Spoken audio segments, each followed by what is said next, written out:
You've had a long career, you're tired, you don't care about your job anymore. Even the daily chit-chat with your colleagues is a chore. Retirement sounds like a dream, but can you financially make it work with just 500,000? Today, I'm going to walk through a real-life example of a 60-year-old couple with 500,000 that want to retire tomorrow. I'm going to look at several scenarios, as well as the impact of dangers, losing a spouse, inflation, market crashes, and dealing with the unexpected.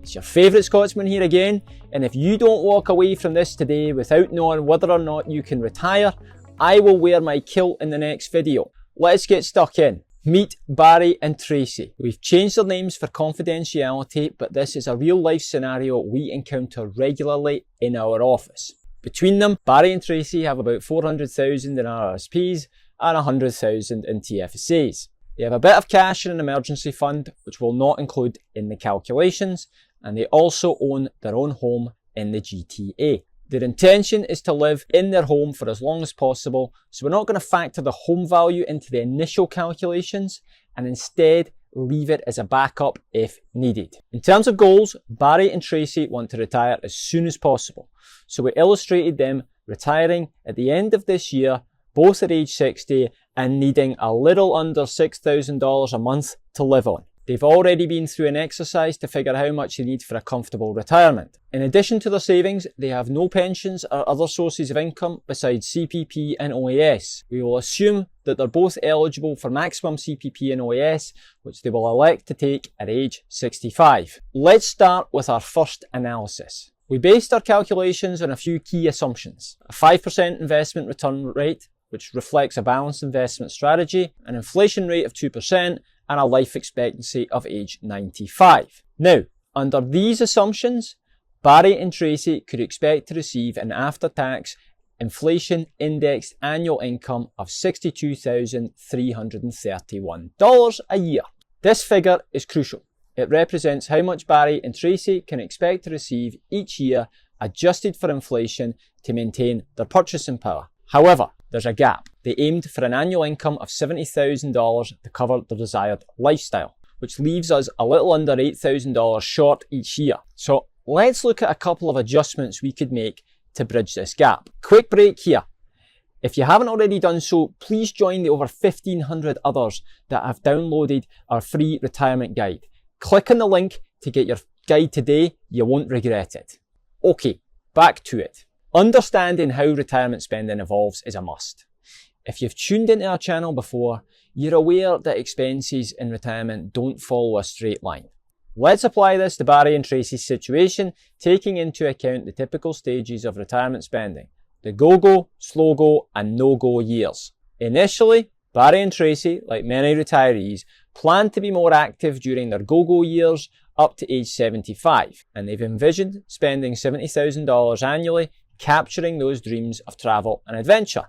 However, as they transition into the slow-go years from age 76 to 85, we anticipate a slight decrease in their spending to $62,000 a year, reflecting a naturally reduced pace of activity. Finally, as they enter the no-go years, their budget adjusts to $55,000 annually, accounting for a further slowdown in expenditures from age 86 onwards. The impact, still not ideal, as they run out of money at age 78. When you look at charts like this, sometimes it seems like retirement is a million miles away.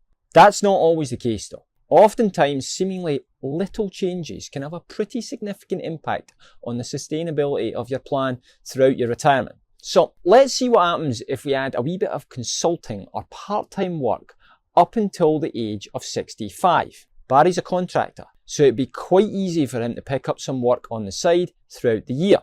So we talked through what that might look like. Okay, that might be about $20,000 a year. And as you can see from the numbers, Barry's part-time work of just over $20,000 per year for 4 years up until the age of 65 now fully funds their retirement plan, providing $70,000 per year for spending from age 61 to 75, $62,000 to age 85, and then $55,000 to age 95. Another simple yet effective option is to delay retirement. Barry and Tracey were to continue working for an additional year, this would enable them to reach their income target of $70,000 annually, which they would spend from 61 to 75, 62,000 to age 85, and finally 55,000 to age 95. That's an absolutely massive difference. One more year of work added decades to their plan, which sounds ridiculous, but it's true.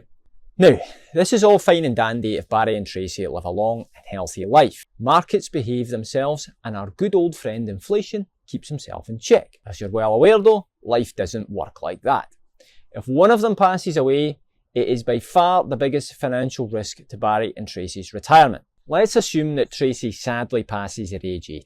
Her investment accounts automatically roll over to Barry as the named beneficiary, but unfortunately, her CPP and OAS are no longer available. According to Barry, expenses will go down a bit, but not a lot, maybe to around $4,000 a month.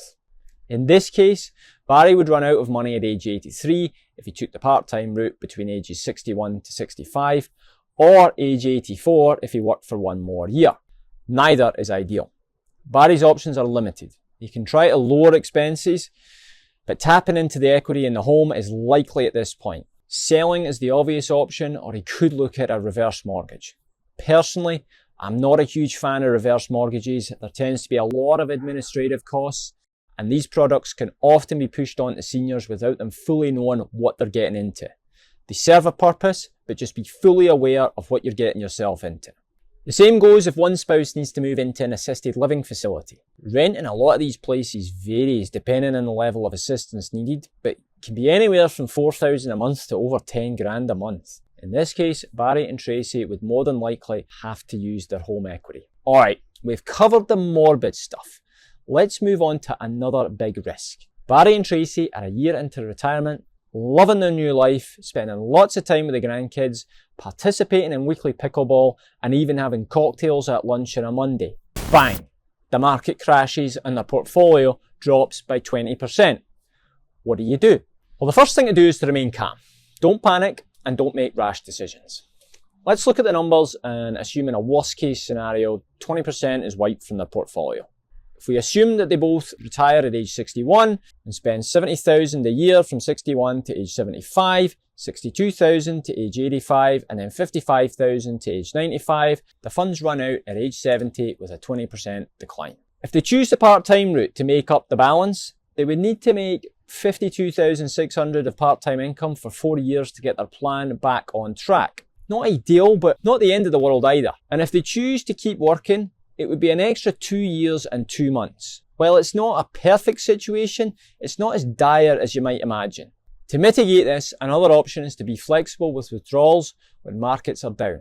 Rather than taking monthly withdrawals from their portfolio, Barry and Tracey instead draw from their emergency fund until their portfolio begins to recover. Selling the home or even downsizing is all at their disposal as well. All is not lost in a situation like this. Yes, it sucks, but you're going to go through a market downturn at some point in your retirement. Probably several.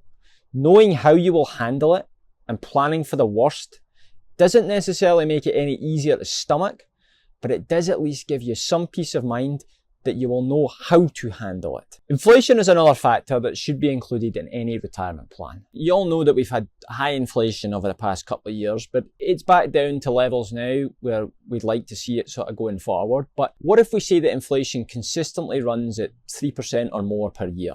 It's not an unreasonable number. The numbers are actually very similar to a 20% market drop. Under the base scenario, the funds would be exhausted at age 74. With part-time employment between 61 and 65, it would require $48,500 in income for those 4 years. And under the longer work scenario, they'd have to work another 2 years and 1 month. Perhaps the impact is not as significant as you may believe. This plan highlights the importance of CPP and OAS in a retirement plan with $500,000. Do not underestimate it. You're going to need it. You're also going to have to be flexible. Give yourself as many retirement options as possible. And be flexible. Life happens. It's not all sunshine and rainbows. And having the ability to adapt is what will make your retirement successful. Ultimately, the core of a robust financial plan is the ability to pivot and evolve according to your circumstances. So, I'm a man of my word. Am I wearing a kilt for the next video, or do you feel armed with more knowledge knowing whether you can retire today? Let me know in the comment section below. Don't forget to download your free retirement guide on how far 500,000 will get you in retirement.